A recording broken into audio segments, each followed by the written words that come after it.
uses this contrast to explore the subjective nature of attraction and the ways in which love can transcend physical appearance. The scene is both tender and honest, acknowledging the fears that come with aging while celebrating the enduring power of affection. Woman's guilt over her husband's lost grave and her perceived failures as a mother begin to fade as she allows herself to be present in the moment.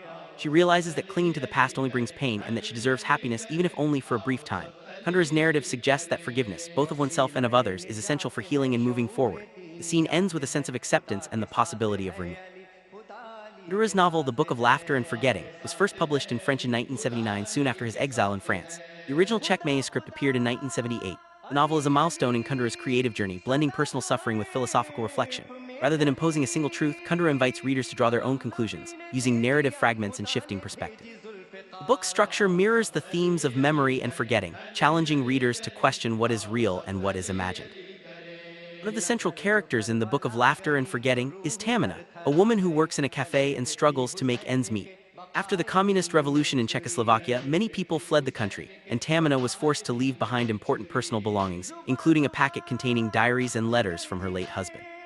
Living in France, she is haunted by the loss of these memories and becomes obsessed with retrieving them, believing that they hold the key to her past and her identity. Tamina's longing for her lost packet symbolizes the pain of exile and the difficulty of preserving one's identity in a foreign land. She enlists the help of friends and acquaintances to retrieve the packet from her mother-in-law's home in Prague. The process is fraught with obstacles, misunderstandings, and disappointments. Kundera uses Tamina's quest as a metaphor for the universal human desire to hold on to the past, even when it is out of reach. The novel explores the tension between memory and forgetting, and the ways in which exile can amplify both. For Tamina, the lost packet is more than just a collection of notebooks and letters. It is a tangible link to her former life and her late husband. Kundera explores the emotional significance of objects, showing how they can become repositories of memory and meaning. The search for the packet becomes a search for self, as Tamina tries to reconstruct her identity from the fragments of her past.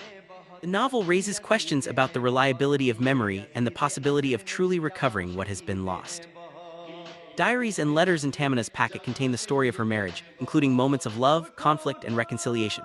Kundera emphasizes the importance of written records in preserving personal history, yet he also acknowledges the limitations of memory and the ways in which even the most carefully kept diaries can fail to capture the full truth of lived experience. The act of reading and rereading these documents becomes a ritual for Tamina, a way of keeping her husband's memory alive even as time moves on.